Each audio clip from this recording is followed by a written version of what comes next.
हम हैं राम जी के राम जी हमारे हैं, राम जी हमारे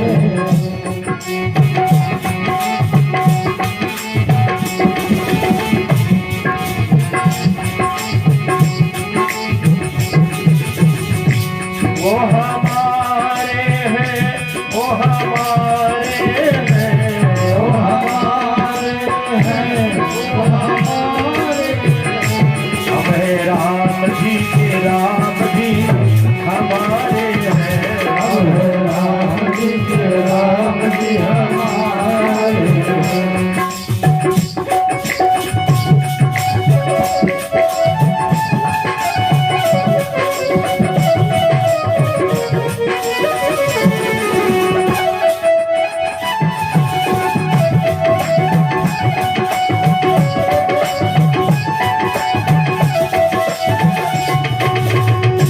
राजा राम राम राम, राजा राम राम राम, राजा राम राम राम, राजा राम राम राम। सीता राम राम राम, सीता राम राम राम, सीता राम राम राम, सीता राम राम राम। हम हैं राम जी के राम जी हमारे हैं, हम हैं राम जी के राम जी हमारे हैं।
गोविंद भगवान की जय हो। अगले अध्याय की कथा में वर्णन आता है परीक्षित जन्म। देखो आज की कथा में सुखदेव जन्म, परीक्षित जन्म एवं परीक्षित श्राप तक की कथा इस बेला में आप लोग श्रवण करोगे।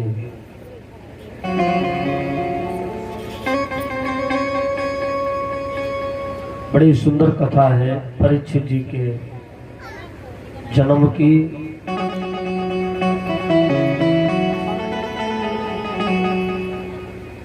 धर्म प्रिय सज्जनों, बड़ा सुंदर भाव आया है। कौरव और पांडव, इस कथा को लोग महाभारत भी कहते हैं, लेकिन ये कथा भागवत में भी है परीक्षित जन्म की। इसे महाभारत ना मान करके ये भागवत की कथा है, परीक्षित जी के जन्म की कथा है।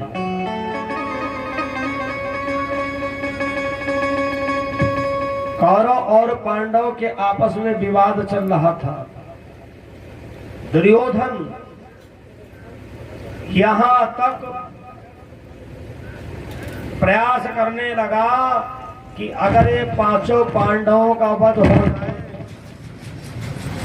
तो हमें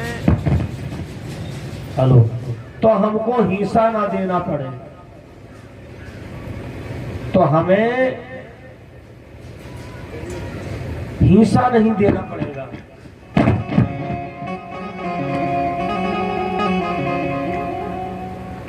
एक दिन गुरु द्रोणाचार्य जी के पुत्र अश्वत्थामा से कहा, अश्वत्थामा,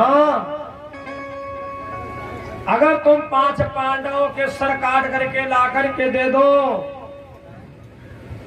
तो हम तुम्हें मनचाहा इनाम देंगे। धन के लालच में आ गया। ये धन ऐसा है, चेला गुरु को नहीं छोड़ता है। नियत खराब हो जाए तो लड़का बाप को ना छोड़े। परिचित व्यक्ति को ठग ले, वारे लालच, वारे वा दौलत। दुर्योधन ने धन का लालच दे दिया। अगर तुम 5 पांडवों का वध करके आओगे तो हम तुम्हें मनचाहा इनाम देंगे। गुरु द्रोणाचार्य जी का पुत्र चल देता है प्रतिज्ञा करके, आज हम 5 पांडवों के सर काट करके लाएंगे। लेकिन उधर पांडवों ने जानते हो भगवान से क्या कहा? आप लोग भी कह लो। ये हमारे कमल नयन जो कान्हा जी आपके नगर में 7 दिन के लिए मेहमानी में आए हैं। प्यारे मुरलिया वाले, प्यारे बसुरिया वाले, अरे ये जीवन है तेरे हवाले मुरलिया वाले।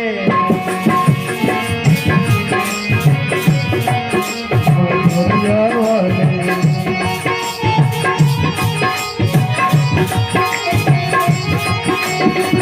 प्यारे मुरलिया वाले, प्यारे बसुरिया वाले, प्यारे मुरलिया वाले, प्यारे बसुरिया वाले, ये जीवन है तेरे हवाले मुरलिया वाले, ये जीवन है तेरे हवाले मुरलिया वाले।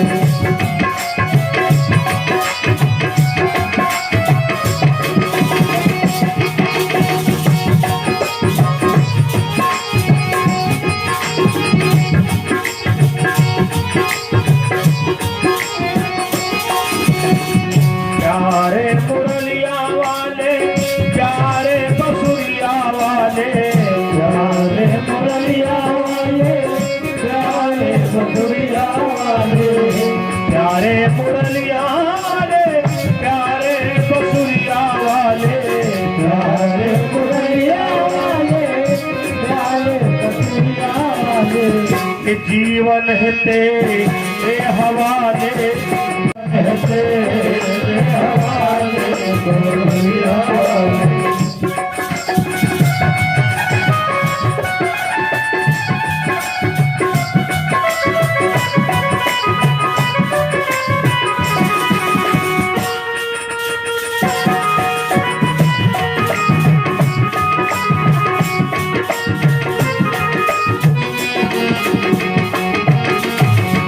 मैं तो कान्हा तेरी होठों की मुरली, मैं तो कान्हा तेरी होठों की मुरली, मैं तो कान्हा तेरी होठों की मुरली, मैं तो कान्हा तेरी होठों की मुरली, होठों की बसुरी तेरी हो,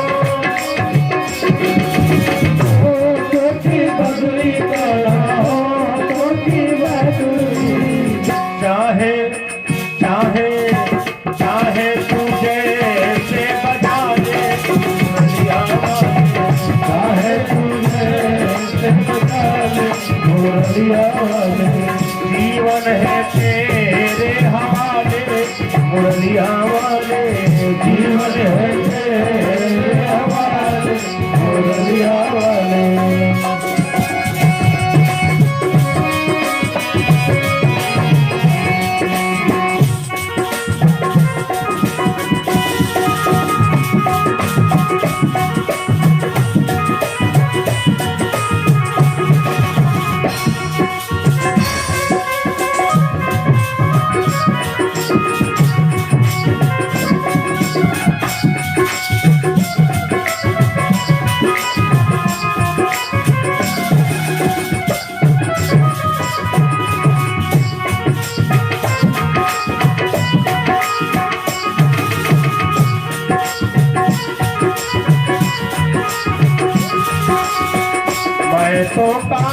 तेरी एक कठपुतली, मैं तो कान्हा तेरी एक कठपुतली, मैं तो कान्हा तेरी एक कठपुतली, मैं तो कान्हा तेरी एक कठपुतली।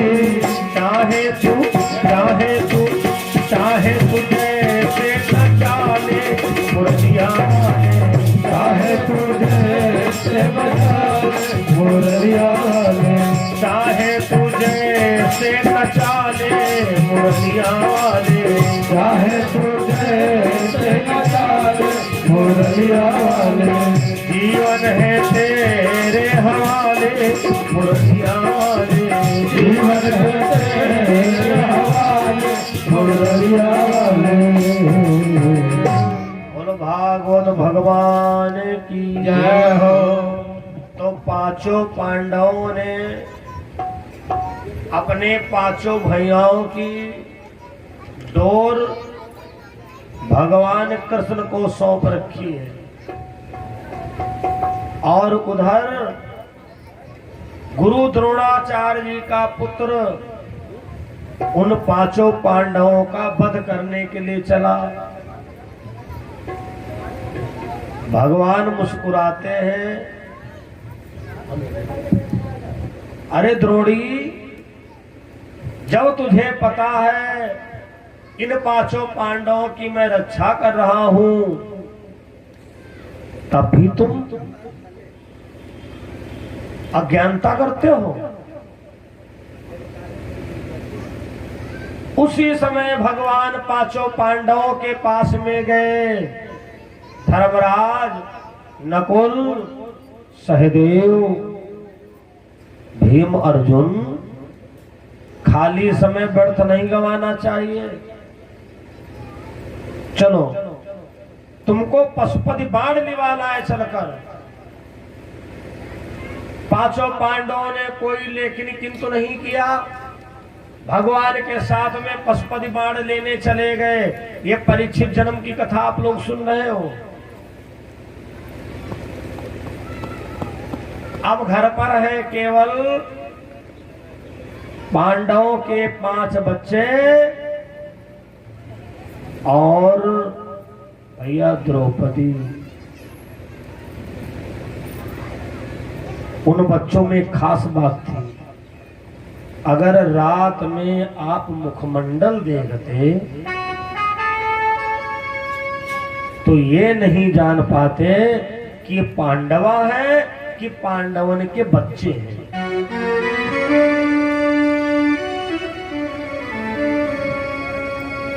जो नकुल का बेटा था बिल्कुल नकुल जैसा था,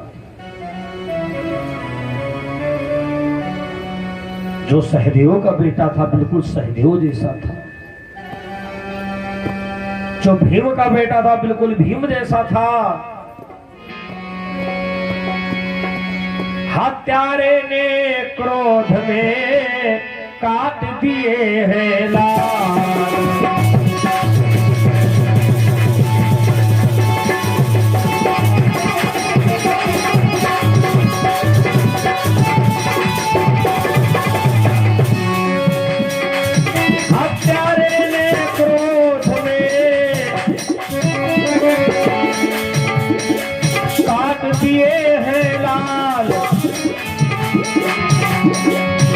पांचों के शीश ले निकल चला चंडाल।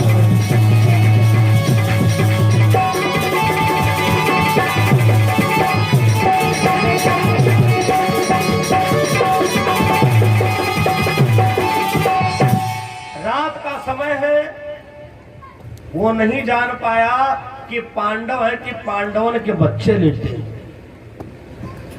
पांचों बच्चों के सर काट लिया, बड़ा खुश होकर के चल दिया। दुर्योधन के पास में पहुंचा। भैया दुर्योधन, आप तो इस काम को बड़ा मुश्किल कह रहे थे, देखो हम कितनी आसानी से करके आ गए। लेकिन दुर्योधन को विश्वास नहीं हो रहा है। नहीं नहीं, 5 पांडवों का वध इतना आसान नहीं हो सकता है। सर दबा दबा करके देखता है।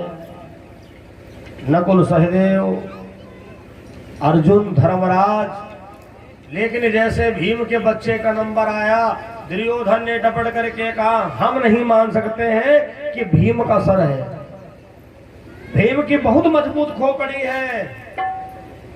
ए द्रोणी, अरे तुम तो उनके बच्चों को मान लाए हो, ये पांडवा कहा तो पांडवन के बच्चे हैं। भगा दिया दरबार से। अब तो बेचारा ना घर का रह गया ना घाट का रह गया। उधर सवेरा होता है, द्रौपदी विचार करती है,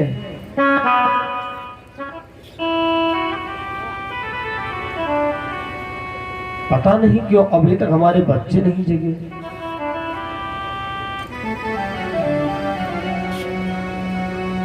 जिस समय कमरे के पास पहुंची तो भैया कमरा खून से भरा हुआ था, पांचों बच्चे मरे पड़े हैं, पांचों बच्चों के सर कट चुके हैं।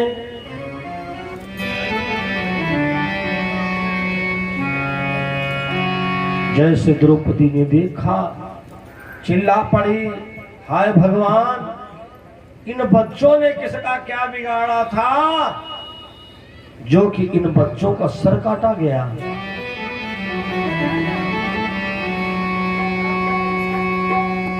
चिल्लाई धाड़े, मारे मारे, कुछ पसीना चटा खल।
बेहोश होकर के गिर पड़ी, हे भगवान, इन बच्चों को किसने मारा? आने वाली संकट की घड़ी भैया जब टल गई 5 पांडवों की, तब भगवान आ गए वापस। क्या देखा कि द्रौपदी बेहोश पड़ी हुई है। भगवान बोले, बहना बहना, क्या बात, तुम क्यों रो रही हो? द्रौपदी ने दांत पीस करके कहा, वाह भैया, वाह भैया, अगर तुम्हारे जैसे भाई बहनों को मिलेंगे कि दुनिया में कोई बहन सुखी ही नहीं रहेगी। तुम तो कह रहे थे बहन हम तुम्हारी मदद कर रहे हैं, मदद कर रहे हैं।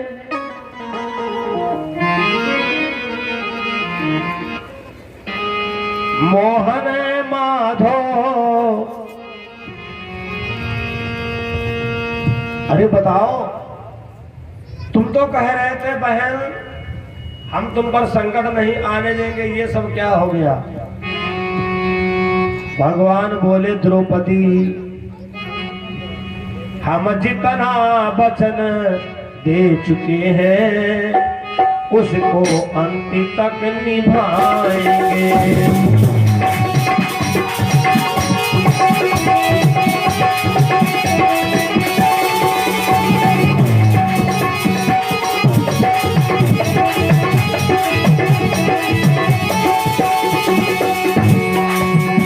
हम जितना वचन दे चुके हैं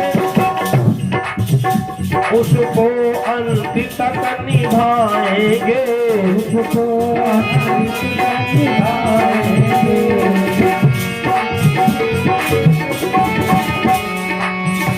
सबका बलिदान धर्म को राज दिलवाएंगे।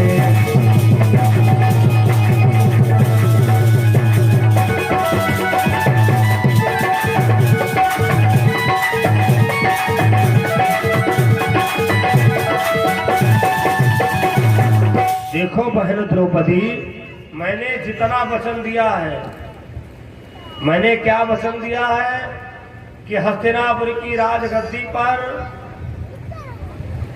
एक बार धर्मराज को स्थापित करेंगे। बहन, मैंने ये नहीं कहा था कि इनके बच्चों की रक्षा करेंगे। मैंने ये कहा था कि बहन द्रौपदी तुम्हारे सुहाग पर आंच नहीं आने देंगे। तब तक वीर अर्जुन द्रौपदी का रोना नहीं देख पाए और सभा में खड़े हो गए। कहा, कन्हैया,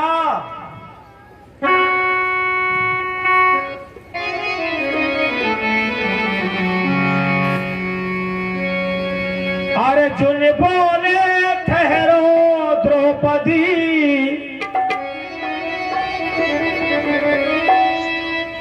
अर्जुन बोले ठहरो द्रौपदी,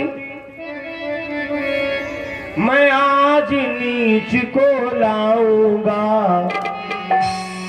सबका बलिदान चढ़ा करके और धर्म को राज दिलवाऊंगा।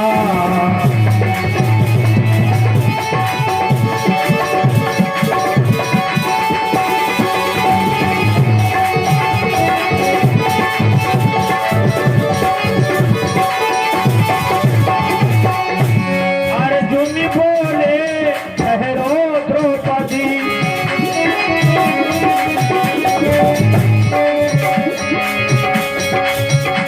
अर्जुन बोले ठहरो द्रौपदी, मैं आज नीच को लाऊंगा।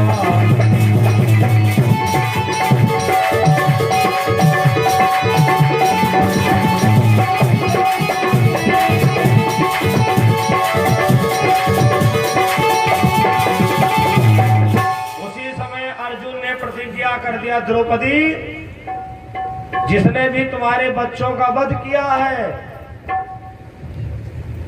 आज शाम सूर्य अस्त तक उसको लेकर के आएंगे। अगर हम ये प्रतिज्ञा नहीं पूरी कर पाए तो द्रौपदी, आज के बाद हम तुमको मुंह नहीं दिखाएंगे। भगवान विचार करते हैं, ये तो प्रतिज्ञा अर्जुन की बड़ी खतरनाक है। अगर अर्जुन को कुछ हो गया तो हमारी प्रतिज्ञा खतरे में पड़ जाएगी। हमने प्रतिज्ञा ये किया, बहन द्रौपदी, तुम्हारे सुहाग पर आंच नहीं आने देंगे। खड़े हो गए भगवान और भगवान बोले, अर्जुन फिर जल्दी करिए, वरना तुमने सूर्यास्त का संकल्प लिया है। भगवान रथ चला रहे हैं, अर्जुन लिए धनुष बाण तलाश में चले हैं। किसने मेरे 5 बच्चों का कत्ल किया है? किसने द्रौपदी के 5 बच्चों का वध किया है?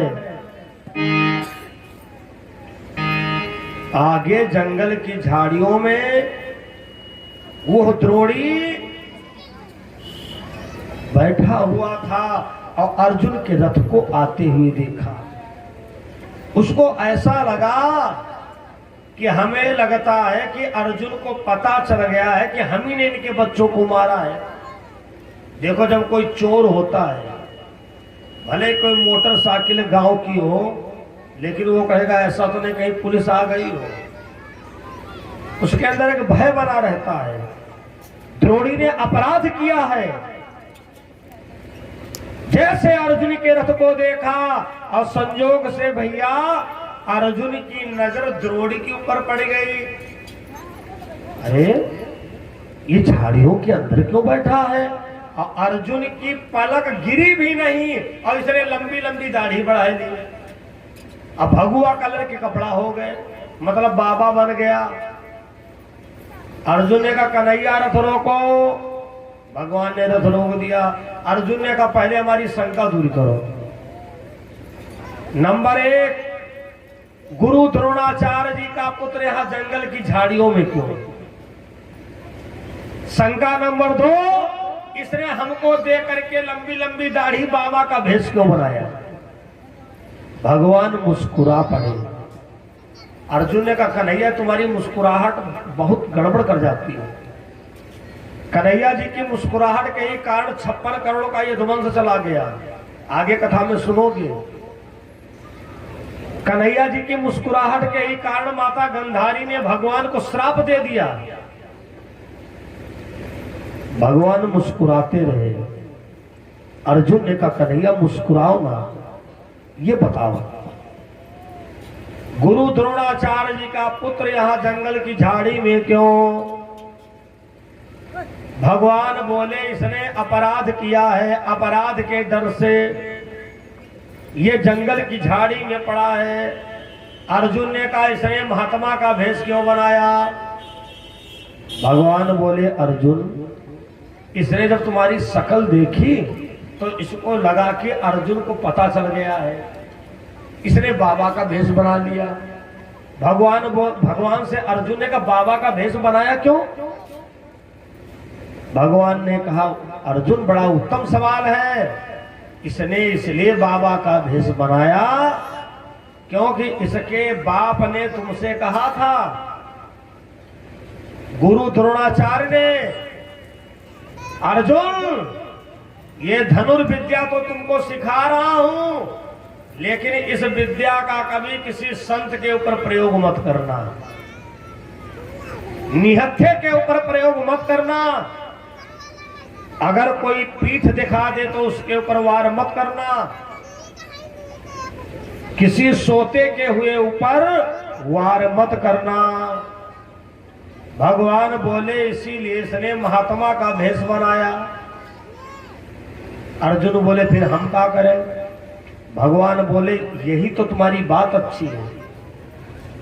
जब जीव स्वयं चालाक हो जाता है तभी वो धोखा खाता है, और जब वो हर एक बात प्रभु जी अच्छा अब बताओ हम क्या करें? कन्हैया अब बताओ हम क्या करें? भगवान बोले अर्जुन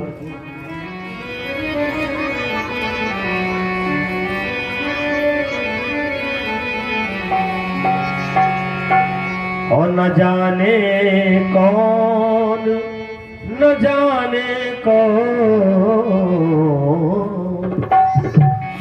न जाने कौन से घोड़े पर कन्हैया री जाता है। जाने कौन से घोड़े पर कन्हैया री जाता है।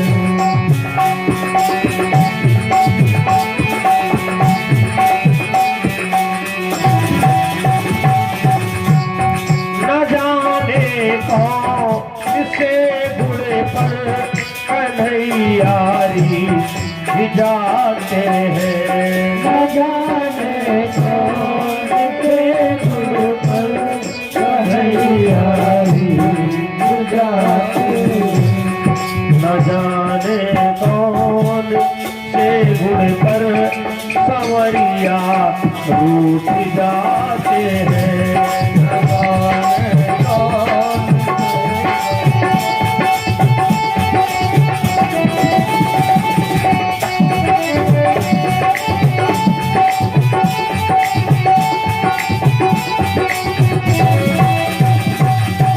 भगवान मुस्कुराए, कहा अर्जुन ये महात्मा नहीं है, इसने महात्मा का भेष बनाया है। मैं ऐसे आडंबरियों का आडंबर स्वयं दूर करता हूं। इसलिए कथा प्रेमियों ये तुम्हारा सोचने का विषय नहीं है कौन असली महात्मा है कौन नकली है।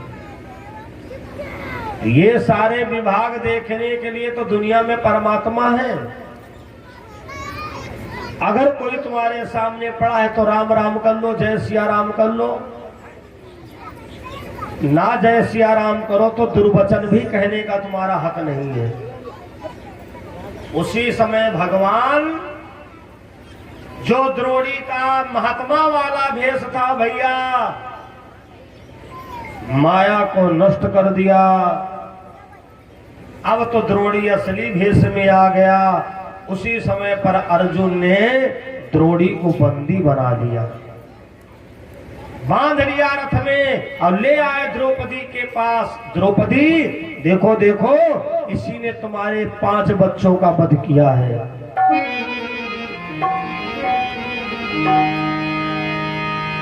द्रौपदी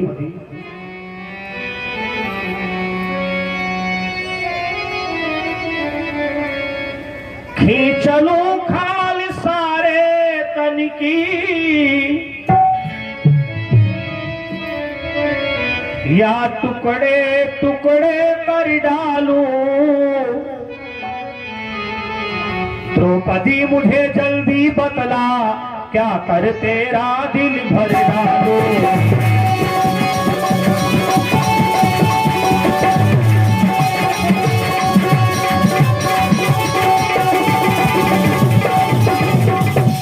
चलो खाल सारे तन किया, टुकड़े टुकड़े कर डालूं। द्रौपदी मुझे जल्दी बतला, क्या कर तेरा दिल भर डालूं। द्रौपदी जल्दी बताओ, इसके सारे शरीर की खाल उतरवा दे या हम इसके टुकड़े टुकड़े करवा दें। लेकिन जल्दबाजी में कभी निर्णय नहीं लेना चाहिए। एक बात सच है, जो रिजल्ट प्रथम आता है आत्मा का होता वही है। कभी भी अनुभव करके देख लेना। द्रौपदी की आत्मा में आया, ये द्रौपदी अगर ये ब्राह्मण मारा गया तो बहुत गलत होगा। अब इतना मौका मिला तो द्रोणी को मौका मिल गया। द्रोणी ने कहा, धर्मराज, ओ धर्मराज, आज के बाद तुम्हारा नाम होगा अधर्मराज, क्योंकि धर्म के आगे अधर्म होने वाला है। धर्मराज ने कहा, क्यों? द्रोणी ने कहा, कहां का धर्म, हम अकेले तुम 5 लोग, कितना बड़ा पहलवान हो। एक तरफ 5 लोग हो, एक तरफ अकेला हो, उसके अंदर दहशत बन जाएगी। नंबर 1। दूसरी गलती, हम इस समय तुम्हारे घर के अंदर हैं।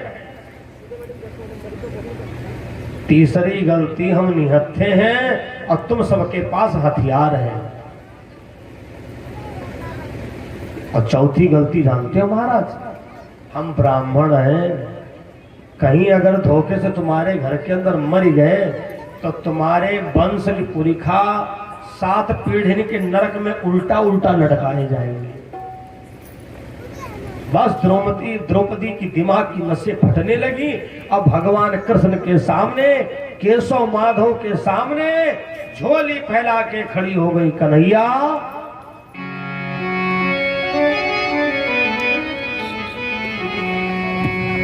मोहन माधव,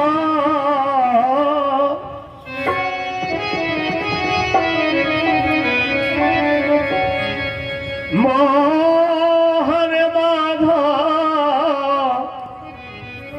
लो इसी समय मैं अपना मोह त्यागती हूँ। हाँ, मैं अपना मोह त्यागती हूँ, पर एक अनाथ इस ब्राह्मण के प्राणों की भीख मांगती हूँ।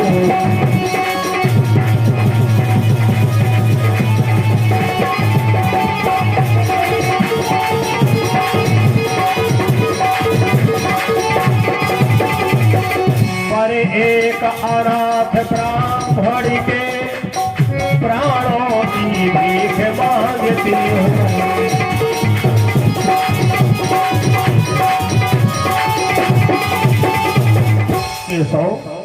मैं झोली फैला के तुमसे भीख मांग रही हूँ, इस ब्राह्मण के प्राण दान दे कहीं अगर ये मर गया तो हमारे 7 पीढ़ियों के पुरखा पूर्वज जानते हो क्या कहेंगे? हे भगवान, हमारे इस खानदान में ऐसी बहुरिया आ गई जी के कारण हम नरक में उल्टा उल्टा लटकाएंगे। भगवान ने कहा धन्य हो द्रौपदी, धन्य हो। वास्तव में नारियां बड़ी उदार होती, इनके अंदर ममता बहुत होती। भगवान बोले इसको प्राण दान तो दूंगा, लेकिन मरने से बेबत्र दंड दूंगा।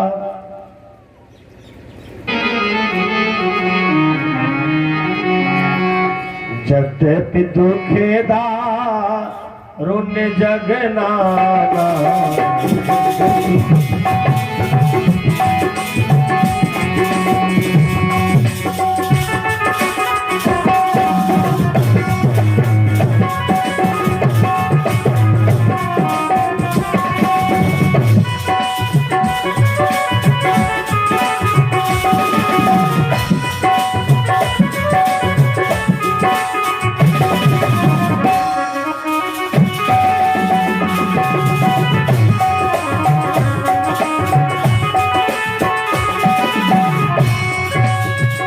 यद्यपि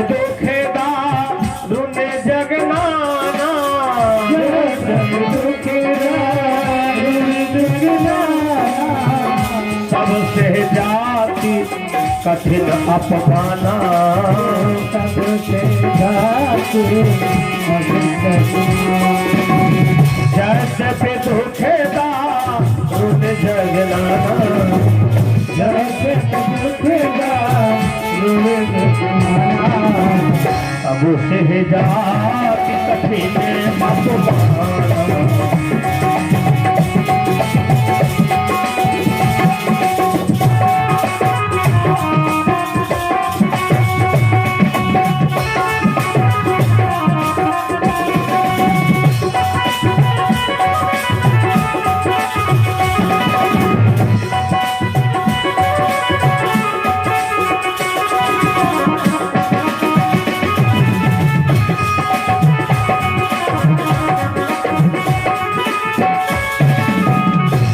यद्यपि दुखदारुन जगनाना, सबसे जाति कठिन अपमाना। भगवान ने द्रोणी के 5 जगहों से सर को घुटवा दिया, और भैया जो उसके मस्तक में मड़ी थी उसको निकलवा लिया, द्रोणी को छोड़ दिया। द्रोणी के हृदय में आग जल रही है। आज के दिन पर अगर ये पंडा वंश ना होता तो एक ब्राह्मण का इतना बड़ा अपमान नहीं होता। द्रोणी आज के बाद अगर पांडव वंश धरती पर रह गया तो तुम्हारे ब्राह्मणत्व को धिक्कार है।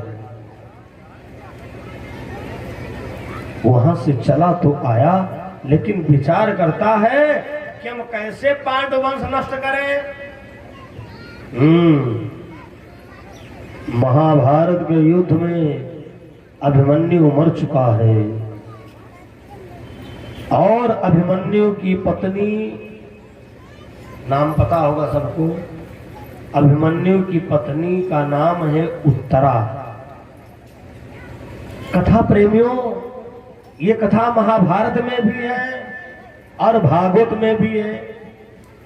अभिमन्यु की पत्नी उत्तरा, उत्तरा के गर्भ है।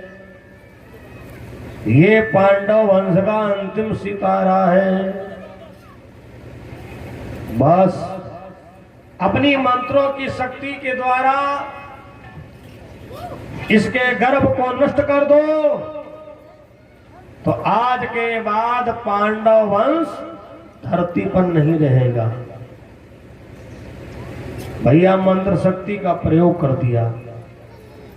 कभी भी गलत प्रयोग नहीं करना चाहिए।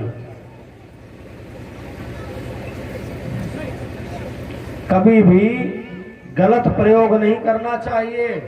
अगर तुम्हें कुछ आता है तो किसी की भलाई करिए, किसी की मुसीबत दूर करिए, लेकिन ये कहाँ का है किसी के जीवन में मुसीबत तुम पहुंचा दो। इसने मंत्र शक्ति का प्रयोग कर दिया। उत्तरा का गर्भ अंदर अंदर जलने लगा, रोने लगी, भगवान के पास में पहुंची। मामा मामा मामा मामा,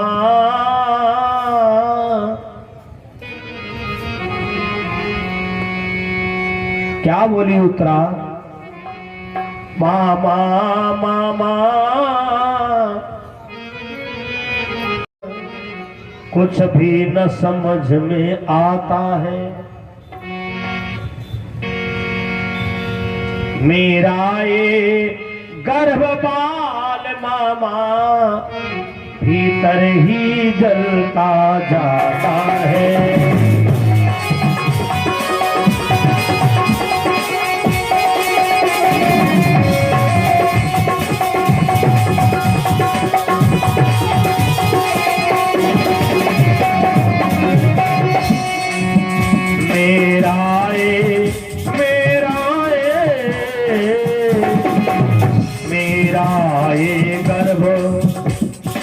पाल मामा मेरा ये गर्व पाल मामा भीतर ही जलता जाता है।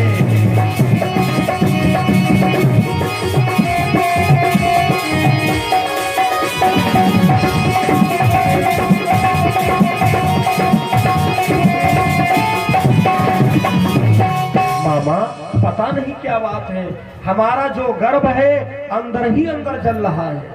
प्रभु मेरे गर्भ की रक्षा करिए, मेरे प्राण भले ही चले जाए लेकिन मेरा बच्चा बचा लो। भगवान मुस्कुराए, कहा बेटी हमारी बहन द्रौपदी है, बड़ी दयावान है।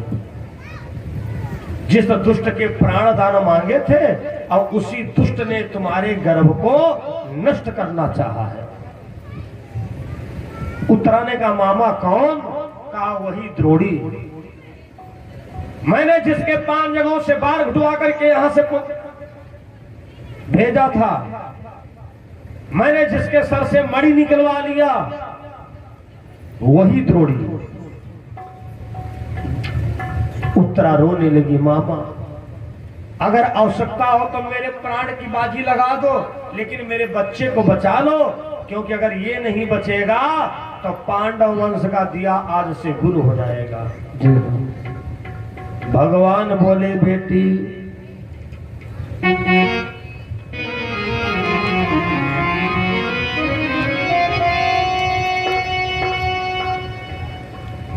जिसने अपनी सौंप दी हरि के हाथों डोर, कभी उलझ सकती नहीं पकड़े नंद किशोर। बेटी तुम चिंता ना करो, तुम्हारे गर्भ की रक्षा होगी। और भगवान उत्तरा के गर्भ में गए केवल एक बार, बाकी जितनी बार धरती पर आए हैं अवतार लिया है, प्रकट हुए हैं। अगर गर्भ के अंदर गए हैं तो अभिमन्यु की पत्नी उत्तरा के गर्भ में गए हैं। जो जला हुआ गर्भ था भगवान ने उसमें प्राण डाले और उसके बाद में बाहर आ गए।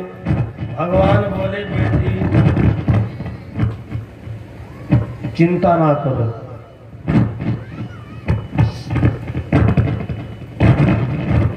समय आने पर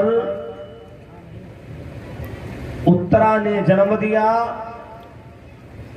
और उस बच्चे का नाम पड़ा परीक्षित। बोलो परीक्षित महाराज की जय हो। देखो बिल्कुल जड़ से कथा सुन रहे हो। अब आपको नहीं सोचना पड़ेगा कौन थे सुखदेव कौन थे परीक्षित है। क्यों कहते हैं विद्वान लोग, सुखदेव जी कहते हैं राजा परीक्षित जी से। धर्म प्रिय सज्जनों, परीक्षित महाराज का जन्म हुआ। आज पांचों पांडवा बड़े खुश हैं। आओ 2 बार संकीर्तन कर लो, फिर आगे की कथा सुनो।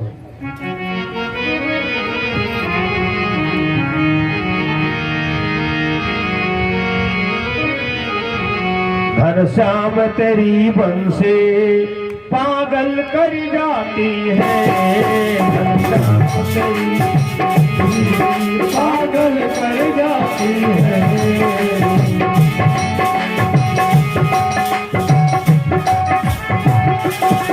घनश्याम तेरी बंसी पागल कर जाती है। घनश्याम तेरी बंसी पागल कर जाती है। कान तेरी मीठे, अरे कान तेरी मीठे घायल कर जाती है। कान तेरी मीठे घायल कर जाती है।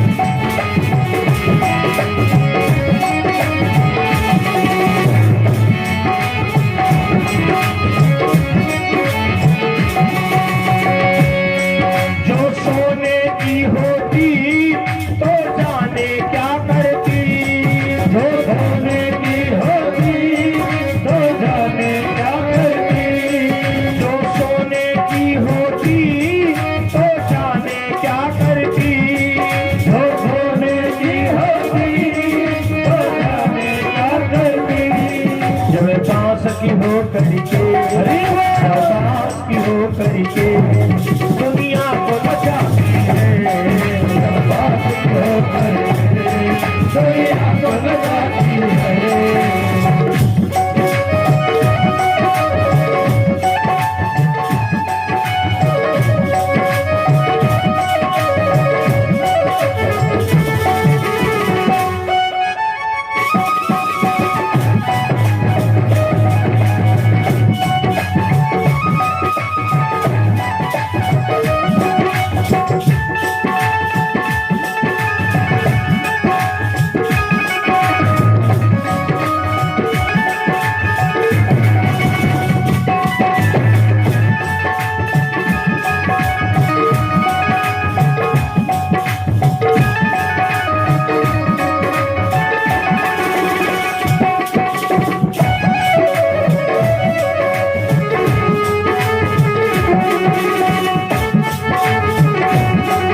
रचाते हो, कभी मुरली बजाते हो, कभी रहस्य रचाते हो, कभी मुरली बजाते हो, कभी रहस्य रचाते हो, कभी मुरली बजाते हो, कभी रहस्य रचाते हो, कभी माखन खाने के, कभी माखन खाने के, दिल में आ जाती है राधन खाने की दिल में आ जाती है।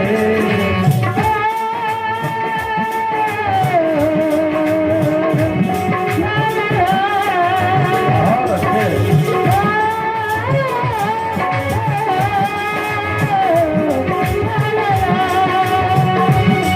भगता मोरे भक्ति पागल कर जाती है।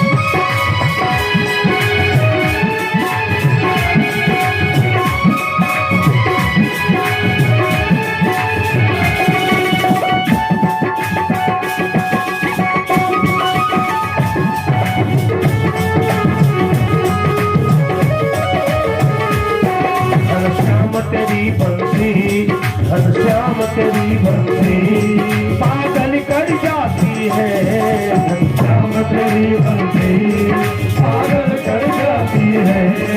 घनश्याम तेरी बंसी पागल कर जाती है, घर श्याम तेरी बंसी पागल कर जाती है। कान तेरी मीठी, अरे कान तेरी मीठी पागल कर जाती है।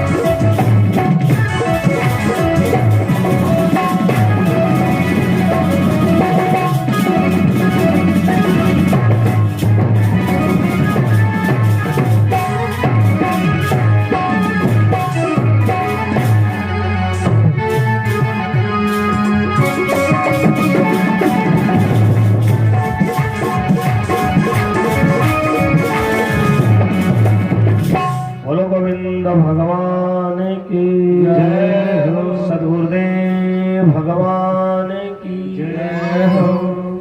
भगवान ने उत्तरा के गर्भ की रक्षा किया। समय आने पर बच्चे का जन्म होता है, उसी का नाम पड़ा परीक्षित। परीक्षित महाराज धीरे धीरे बड़े हुए। पांचों पांडवों ने क्या किया?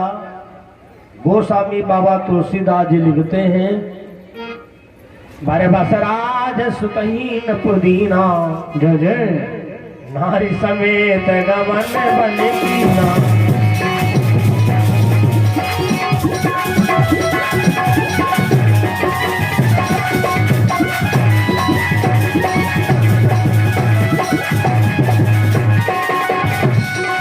बारे बसराज सुतहीन पुदीना, बारे बसराज सुतहीन पुदीना, नारी समेत गमन बन कीना।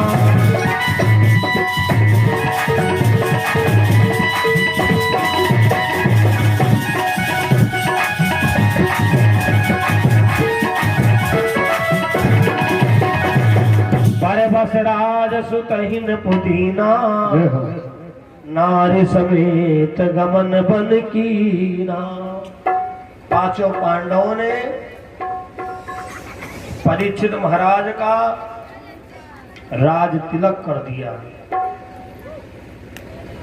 हस्तिनापुर के राजा बन गए परीक्षित महाराज। धीरे धीरे परीक्षित महाराज ने बहुत अच्छे ढंग से हस्तिनापुर का राज संभाल लिया। श्रोताओं,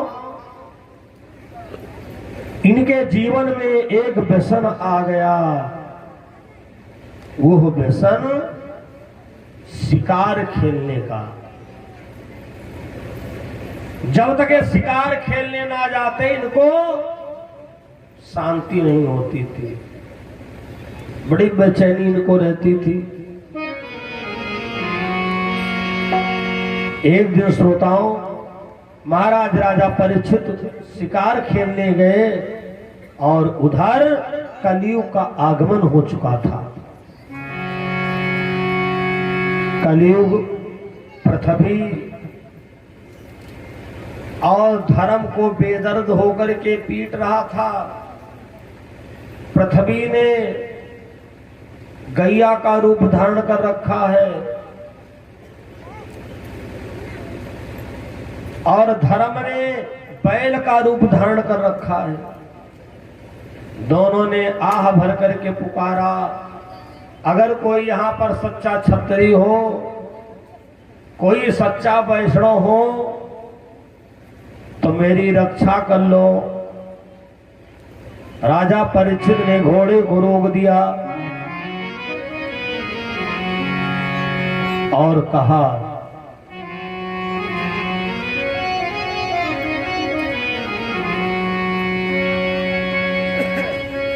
क्या समझ लिया इतनी जल्दी?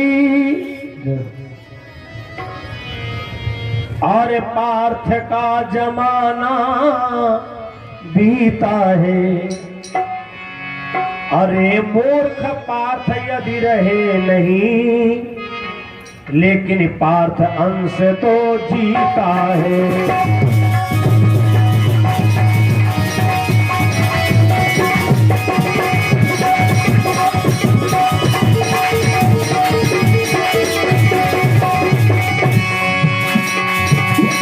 मूर्ख पार्थ यदि रहे नहीं, लेकिन पार्थ अंश तो जीता है।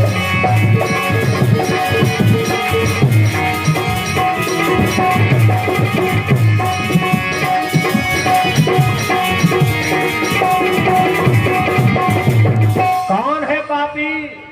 क्या तेरी बुद्धि खराब हो गई जिसने गाय के ऊपर हाथ उठा दिया? मैं उसको जिंदा नहीं छोड़ूंगा। मेरे सामने आजा पापी। कलयुग परीक्षित की गर्जना से घबरा गया और परीक्षित के सामने आके बोला, महाराज महाराज, हमारा नाम कलयुग है। सतयुग, त्रेता, द्वापर, जब 3 युग बीत गए तब हमारा आखिरी में समय आया है। राजा परीक्षित ने कहा, गैया को क्यों सता रहे हो? उसने कहा, राजन, ये गैया ना है, ये या धरती है। अरे तो धरती है तो और गलती कर रहे हो। ये बैल को क्यों परेशान करते हो? महाराज, ये बैल नहीं है, ये धर्म है। राजा परीक्षित ने कहा, तो इनको क्यों परेशान करते हो? कलयुग ने कहा, राजन, हमारे युग में यो सब प्रतिबंध है, पूजा पाठ ना हो, कोई किसी के पास मानवता नाते ना बैठे और गिलास हम गिलास भले लड़ा हुए। ये कलयुग का प्रभाव है। वारे कलयुग महाराज, तुम का ना कर बैठो, लेकिन जो भगवान के सच्चे भगत हैं अपने भगवान पर विश्वास करते हैं और जानते हैं कलयुग महाराज एक दिन विजय भक्तों की होगी, तुमको हार मानना पड़ेगा। कलयुग ने कहा, महाराज, ये धरती से कह दो हमारी एक बात मान ले, हम इनको परेशान नहीं करेंगे। राजा परीक्षित ने कहा, कौन सी? कलयुग ने कहा, धरती तो कह दो जहां पर कथा भागवत हो तहां पर फट जावा करो, जहां पर मंदिर बने तहां पर तुम फट जाओ, और धरती मानती नहीं है। तो जब जगह जगह मंदिर होंगे तो कैसा कलयुग, जब जगह जगह कथा भागवतें होंगी तो कैसा कलयुग। महाराज मैं बैल को क्यों पीट रहा हूं, यह है धर्म। हम इससे कहते हैं कलयुग भर तुम दिखाई ना पड़ो, लेकिन जी की छत पर देखो, वही की छत पर झंडा लगा, जहां देखो तहां रामायण हो रही, जहां देखो तहां कथा भागवत हो रही। ये धर्म जो है कलयुग का प्रभाव नहीं पड़ने दे रहा है। राजा परीक्षित ने कहा कलयुग महाराज, अगर तुमको अपना भोग भोगना है तो इन दोनों से मतलब रखना पड़ेगा, वरना अगर जिस दिन धर्म नहीं होगा उस दिन धरती पाताल चली जाएगी। धरती को कौन रोके, छोटा सा पुल जब बनता है तो बड़े बड़े इंजीनियर लगते हैं, ना जाने कितने कुंटल लोहा लग जाता है, लेकिन धरती के नीचे तो पाताल है, इसमें कौन सी वायरिंग लगी है। इस धरती को जानते हो कौन रोका, धर्म। ये धरती धर्म की धुरी पर रुकी है। जो आप लोग व्रत करते हो, जो आप लोग दान करते हो, जो आप लोग कथा भागवत सुनते हो, उस सबका अंश धरती को मिलता है। राजा परीक्षित ने कहा हे कलयुग महाराज, अगर धर्म नहीं होगा तो धरती पाताल चली जाएगी, और जब धरती पाताल चली जाएगी तो तुम अपना प्रभाव किसके ऊपर दिखाओगे। कलयुग महाराज की परीक्षित ने बुद्धि घुमाई दी। देखो कथा प्रेमियों, बुद्धि घुमाई दी। कलयुग ने कहा राजन फिर बताओ। राजा परीक्षित ने कहा हम तुम्हारे कुछ आरक्षित स्थान दे रहे हैं। कलयुग हम तुमको 4 स्थान दे रहे हैं जो कलयुग के मुख्य स्थान है। नंबर 1 मदिरा। आप लोगों ने खुद देखा होगा, समझा होगा। वारे वाह मदिरा, आगे कुछ नहीं कहेंगे हम। ये कलयुग महाराज का प्रथम स्थान है मदिरा का। दूसरा स्थान दिया वैश्या का। तीसरा स्थान दिया जुआ का। चौथा स्थान दिया सोने का। अब समझिए, मदिरा, जब मदिरा व्यक्ति पी लेता है तो भारत का प्रधानमंत्री उसके आगे फेल है। जब पुल पर पहुंचता कहता हटा बचा मार है, हटा बचा मार है, क्योंकि उसकी खोपड़ी पर कलयुग सवार है। मदिरा। दूसरा स्थान क्या है? वैश्या का। कथा भागवत में 4 बार सोचोगे, 100 रुपया चढ़ावा की, 500 चढ़ावा की, 1100 चढ़ावा। और अगर कहीं वैश्या का ऑर्केस्ट्रा हो रहा है, शुक्रिया अदा हुए रही हैं, तो 2-2 की नोटें लुटा रहे हैं। गाना नहीं कटेगा इससे कम में। ये दूसरा स्थान है कलयुग का। तीसरा स्थान जुआ का। ये भैया जुआ 2 प्रकार का होता है, एक खोपड़ी वाला, एक खेलने वाला। अगर खेलने वाला जुआ लग गया तब भी गड़बड़, और सर वाला जुआ हो गया तब भी गड़बड़। तीसरा स्थान। चौथा स्थान क्या है? सोने का। माताओं बहनों बुरा मत मानना, कहोगी बाबा तुम्हारी बात बिल्कुल कड़वी लग गई। हम कहा तुम तो हमारे बिल्कुल पैरन पर कुल्हाड़ी मार दी हो। सबसे ज्यादा लगाव सोने का है तो स्त्री को है, नारी को बहुत लगाव। और सोना बहुत गर्म होता है। जिस घर में अधिक सोना होता है उस घर के क्रोधी ज्यादा होते हैं लोग, उनको गुस्सा बहुत आता है। जिस घर में अधिक सोना होता है, सोना दो प्रकार का, सोना दो प्रकार का होता है, एक निद्रा रूपी, एक आभूषण रूपी। अगर देर तक सोओगे तब भी बर्बाद हो जाओगे, अधिक सोना जेवर वाला रखोगे तब भी गड़बड़। बात बड़े मतलब के ध्यान पूर्वक सुनिएगा। कितने स्थान दिए? 4 गिन लेना। कलयुग महाराज के ये 4 स्थान परीक्षित ने दिए। कौन कौन? मदिरा, वैश्यालय, जुआ और भैया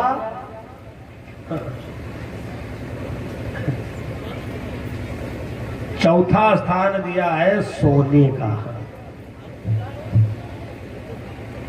चौथा स्थान दिया है सोने का। धर्म प्रिय सज्जनों, वाह वाह कलयुग महाराज से सोने का। कलयुग ने कहा एक स्थान और दे दो। अब 5वां स्थान बहुत ध्यान पूर्वक सुनिएगा। हमारी हर कथा में आपको जीवन के प्रति कुछ ना कुछ मिलेगा। 5वां स्थान बड़ा विचित्र है। कौन? जहां बहू सासु की सास हो। हे कलयुग महाराज, जिस घर में बहुरिया सास की सास बन के रह रही हो, जहां बहू सास की सास हो, वही घर बैठो जाए। हे कलयुग महाराज, तुम्हारा स्थान उसी घर में है जिस घर में बहू सास का सम्मान ना करती हो। अब पुत्र न माने बाप की, वही घर में ठाओ।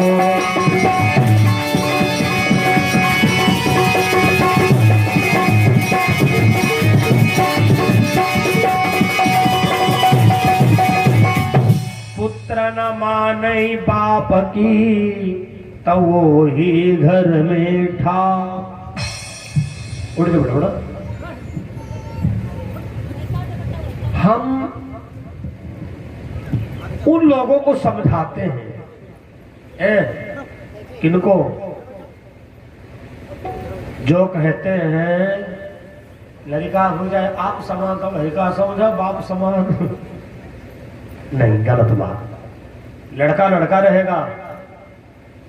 जिस दिन लड़के के अंदर ऐसी भावना हो जाएगी और जिनके हो गई, उसी को गड्ढे में गिरना पड़ा है। जिसने बाप को बाप नहीं समझा, जिसने माँ को माँ नहीं समझा, बड़े भाई को भाई नहीं समझा, तो इसका मतलब यही तो हुआ जिस घर से अनुशासन गया उसका विनाश हुआ।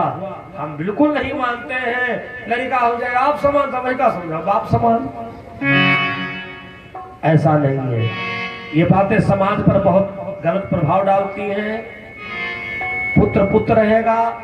जिस घर में बड़े बूढ़े का सम्मान नहीं होता है, जिस घर में बड़े बूढ़े का अदब नहीं होता है, जिस घर की बहुएं सीता अनसुईया के पग चिन्हों का अवलोकन नहीं करती हैं, उनका जीवन आगे बहुत मुसीबत भरा होता है।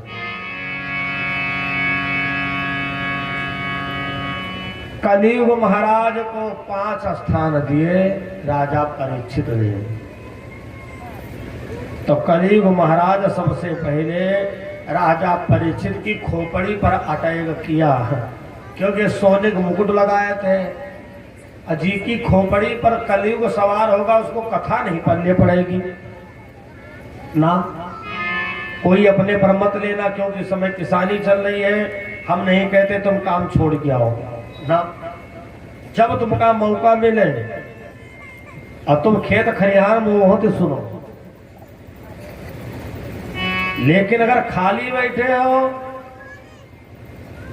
मोबाइल में गेम खेल रहे हो, बगिया में बैठे लूडो खेल रहे हो, लकड़ी खेल रहे हो, तो भाई गलत बात है। क्योंकि भगवान कथा तुम्हारे नगर में हो रही है, और ऐसे समय में, जिस समय में आप लोग बहुत बड़ी मुसीबत से उभरे हो, हैं? पूरी दुनिया हाय दादा बहु आखी नहीं खुली का, अब तो चेत जाओ।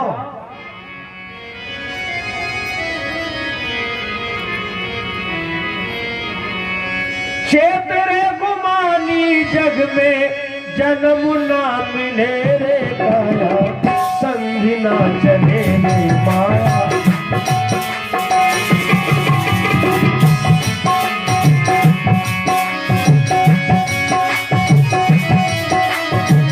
जन्म ना मिले रे माया, संग ना चले रे काया, फेरी ना मिले।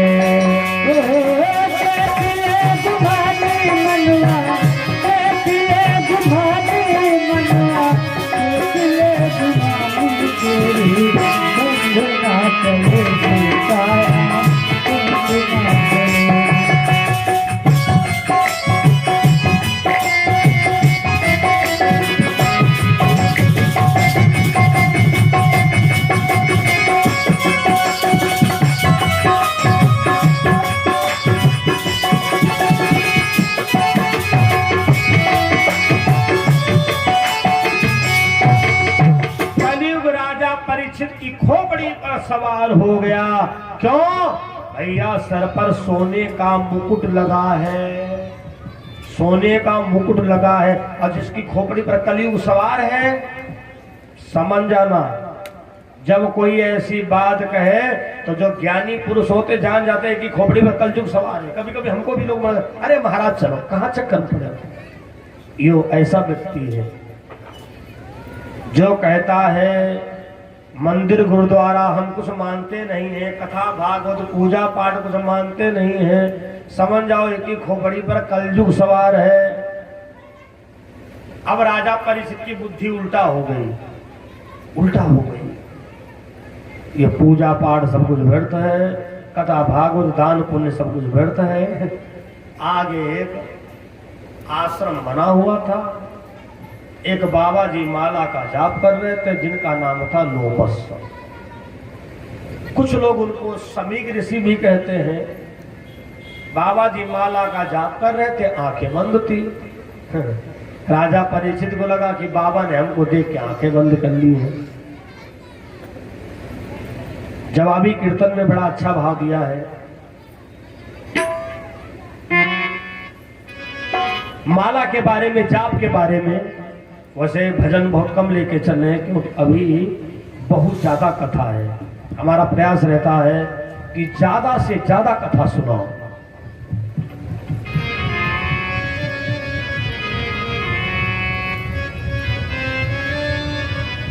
उल्टा कुआं सीधी भरे चोरी चोरी पनिहारी भरे।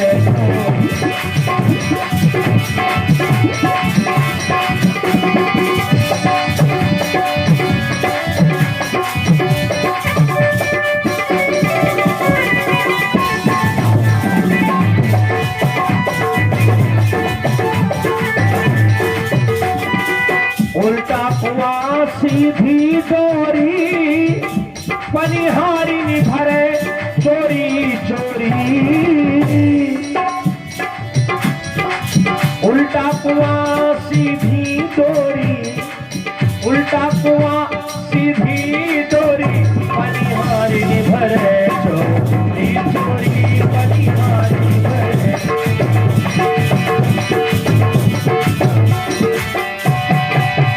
उल्टा कुआं सीधी डोरी पनिहारिन भरे चोरी चोरी जो गौमुखी होती है, माला का जाप किया जाता है, उसके अंदर माला चल रहा है, ये पनिहारी भरे चोरी चोरी।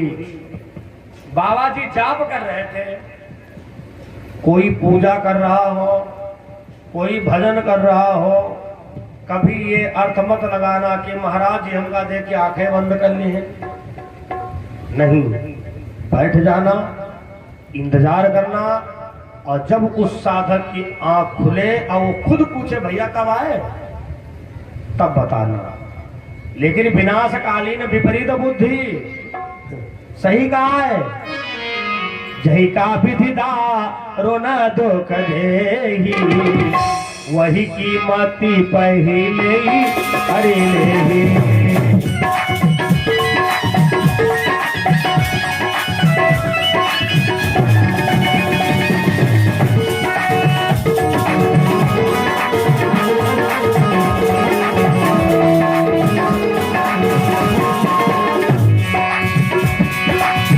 जही का विधि दारो न दुख,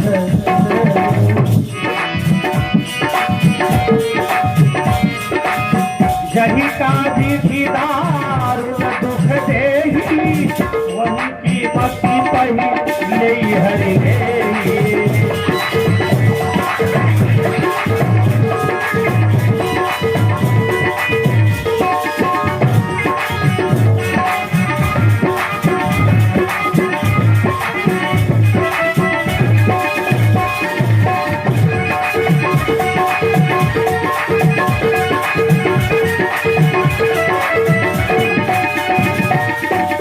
वही कीमती पहले ही हरि ले। इन्होंने क्या विचार किया, इस बाबा ने हमको देख के आंखें बंद कर लिया। एक मरा हुआ सांप पड़ा था, धनुष की कोटिया से उठाया और बाबा जी के गले में डाल दिया। बाबा जी को फिर भी कोई चिंता नहीं, बस ओम नमो भगवते वासुदेवाय, ओम नमो भगवते वासुदेवाय।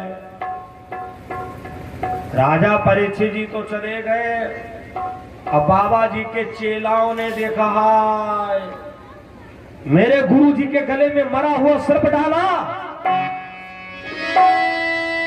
बस सावधान, बस सावधान, एक तक्षक जिंदा हो जाओ, और 8वें रोज इस पापी को दुनिया से यमपुरी पहुंचाओ।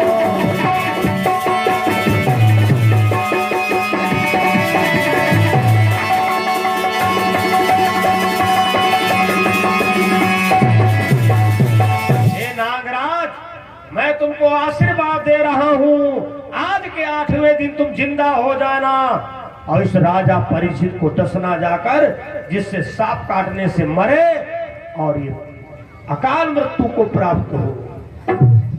गुरु जी के पास गए, गुरु जी आप तो बड़ी प्रशंसा किया करते थे, राजा परीक्षित बहुत अच्छा है, राजा परीक्षित बहुत अच्छा है। गुरु जी ने आंख खोला, श्रृंगी तुमने कुछ श्राप राप तो नहीं दिया? मैं यही तो साधना के द्वारा देख रहा था कि परीक्षित की खोपड़ी पर कलयुग सवार है, और देखो राजा परीक्षित से क्या क्या करवा रहा है। गुरुजी हमने तो परीक्षित को श्राप दे दिया है, जो तुम्हारे गले में सर्प पड़ा है ये आज के 8वें दिन जिंदा हो जाएगा और परीक्षित को डस लेगा, परीक्षित सांप काटने से मरेगा। गुरुजी ने कहा जल्दी उनको बताओ जाकर, 8 दिन के अंदर अपने मोक्ष कोई उपाय ढूंढ लेगा। उधर परीक्षित महाराज पहुंचे, राज दरबार में जैसे मुकुट उतार के रखा, बस हाय भगवान, हाय भगवान, हाय भगवान। अरे हाय ये हमने क्या कर दिया, बाबा जी के गले में मैंने मरा हुआ सर्प डाला, हाय भगवान मेरी मृत्यु क्यों नहीं हो गई, मैं जल के भस्म क्यों नहीं हो गया। संत लोग जिस समय पहुंचे, क्या देखा, राजा परीक्षित स्वयं प्रायश्चित कर रहा है, संतों के आंसू बहने लगे। राजा परीक्षित क्षमा करिए, हम समझ नहीं पाए और हमने तुमको श्राप दे दिया है क्या श्राप दिया है। जो सर्प तुमने गुरु जी के गले में डाला था ना, वो ही सांप आज के 8वें दिन जिंदा होकर के तुमको डसेगा।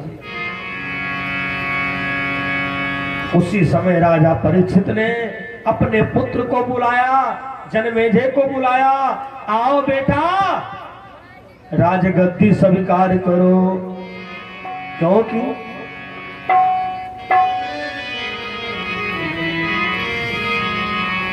खेल किस्मत का होना तब हो गया, अब कोई मुझको अपना बनाना नहीं।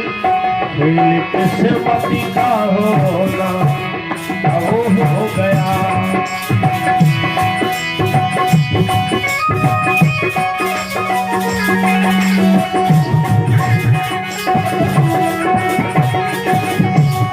खेल किस्मत का होना वो हो गया। खेल किस्मत का होना वो हो गया। अब कोई हमको अपना बनाना नहीं। अब कोई अपना बनाना नहीं। 8 दिन की रही जिंदगी है मेरी, 8 दिन की रही जिंदगी है मेरी। अब मेरी जिंदगी का भरोसा नहीं।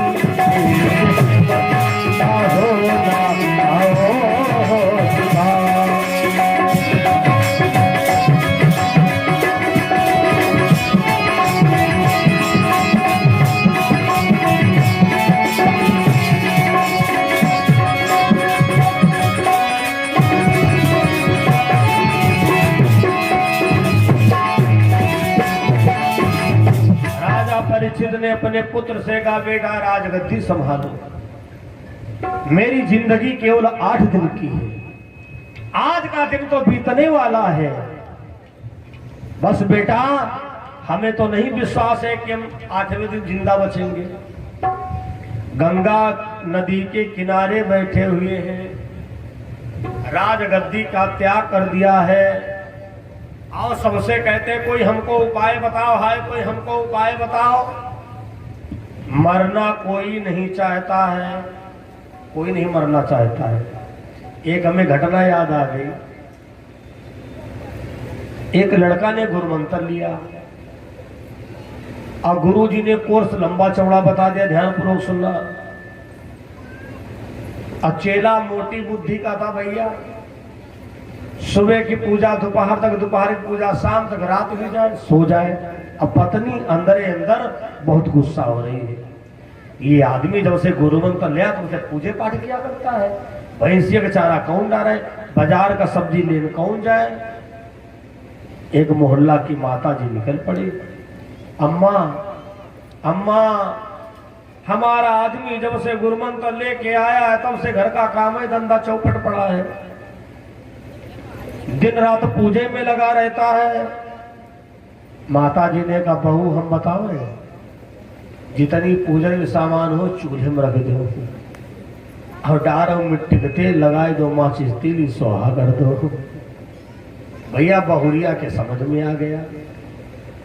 बहुरिया को मौका मिला, उठाया पूजन सामान चूल्हे में रख दिया, डारा मिट्टी तेल और लगा दी, माचिस तीली सुहा हो गया।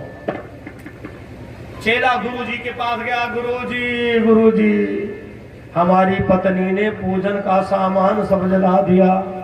गुरुजी ने कहा, बेटा दोबारा ले जाओ, तुम चिंता मत करो। दोबारा दिया, पत्नी ने फिर जला दिया।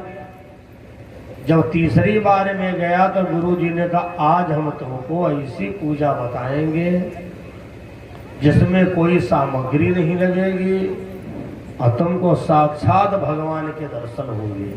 चेला ने कहा, हाँ गुरुजी।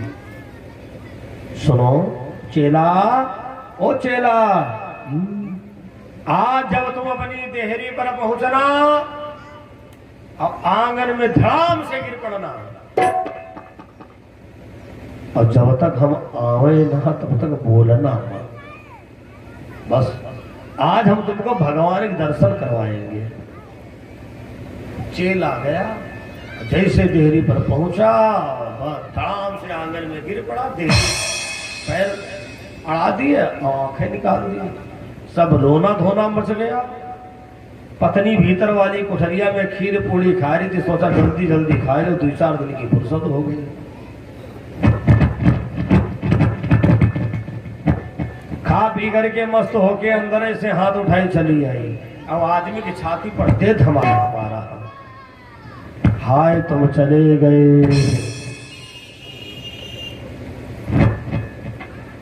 चेला सोचा तब नहीं मरे रहा, लेकिन अब हम डरे, वह धमाधम छाती कूटे, हाय तुम चले गए। खैर तब तक गुरुजी आ गए। ये रोना धोना भाई क्यों मचा? गुरुजी देखो देखो तुम्हारे चेला को क्या हो गया। गुरुजी ने नाड़ी पकड़ के देखा, अरे चिंता न करो, तुम 1 कटोरा दूध ले आओ, चेला जिंदा हो जाएगा। तुरंत 1 कटोरा दूध आया और गुरुजी ने अपनी झोली से निकाली भभूत, अड़बड़ बड़बड़ पढ़ के डाल दिया। कहा सुनो, मैंने इस दूध को सिद्ध कर दिया है, जो इस दूध को पिएगा वो मर जाएगा, चेला जिंदा हो जाएगा। अब रोब धो बंद, रोना धोना बंद।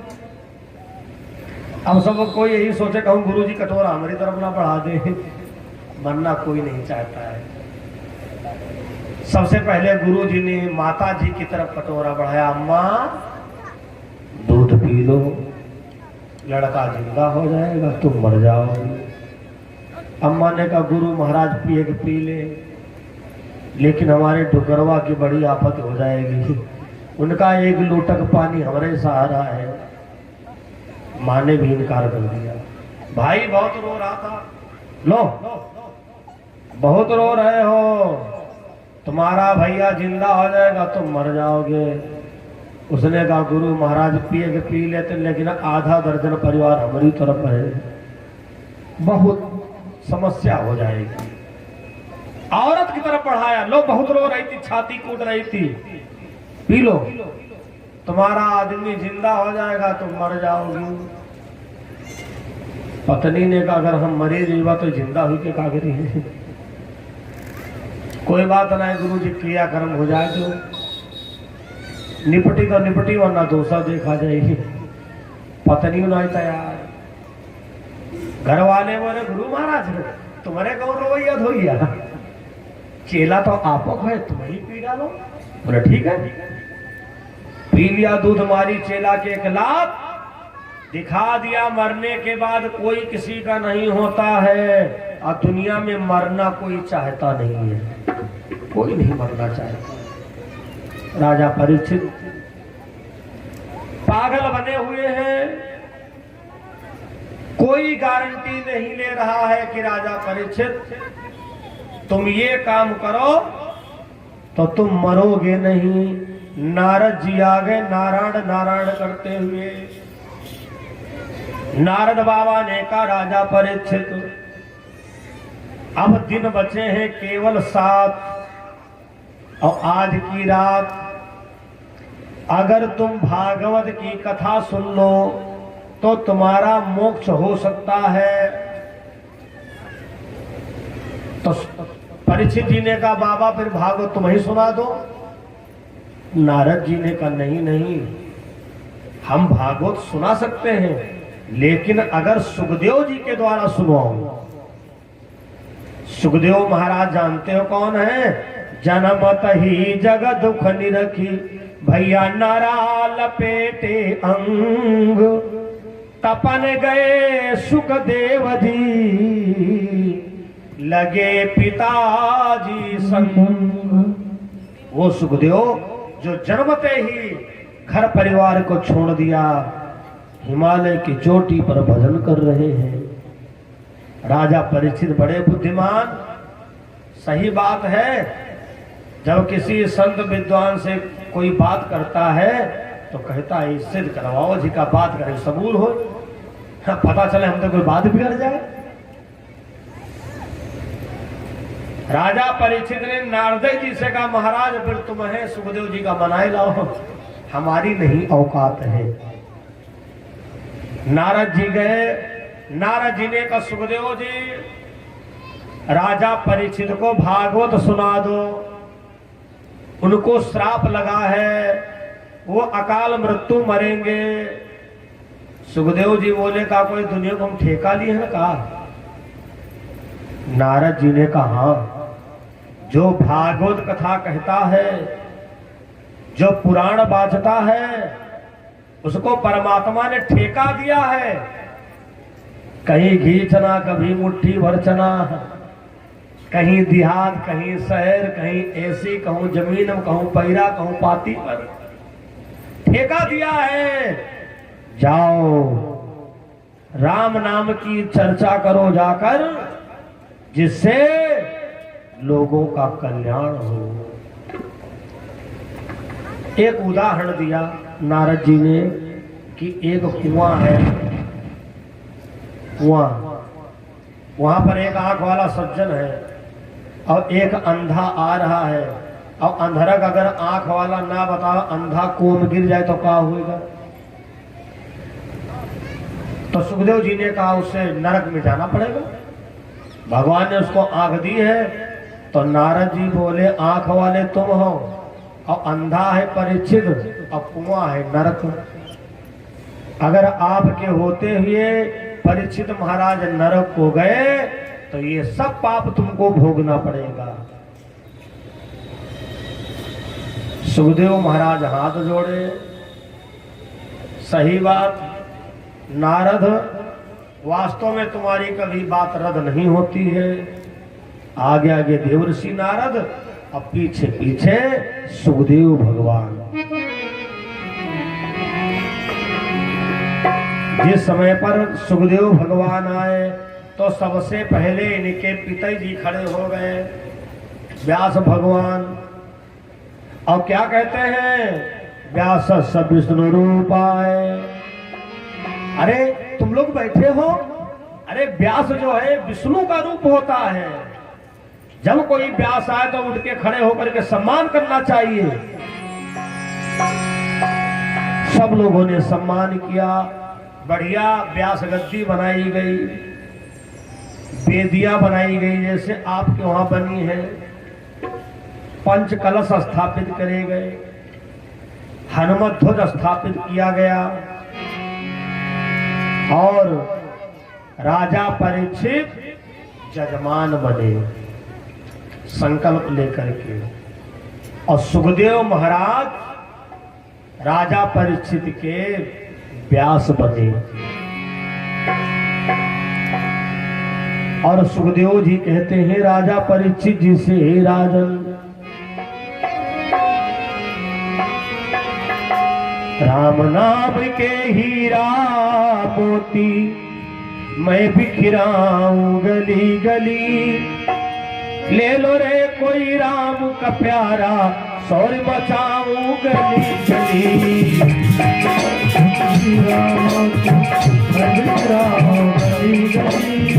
ले लो रे कोई राम का प्यारा, शोर मचाऊं गली गली।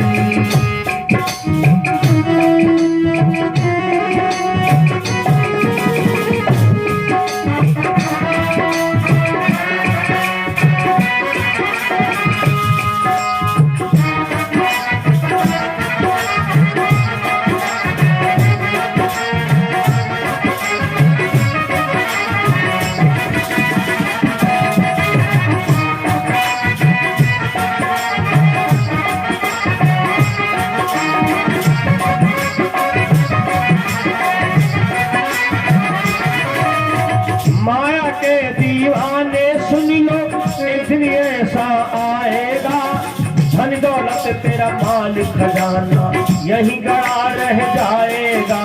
माया के दीवाने दुनिया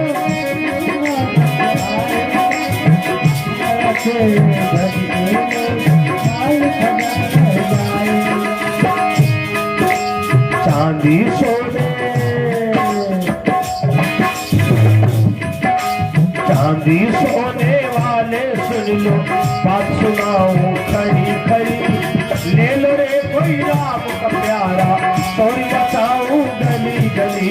राम नाम के हीरे मोती मधुराम गली गली, ले लो रे कोई राम का प्यारा,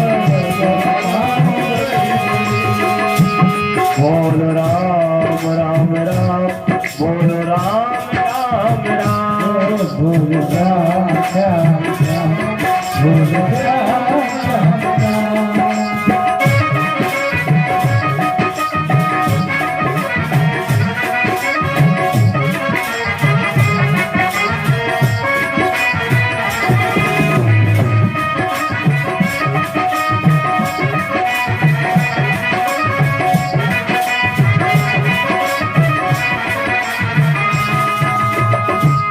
बोल राम राम राम, राजा राम राम राम, बोल राम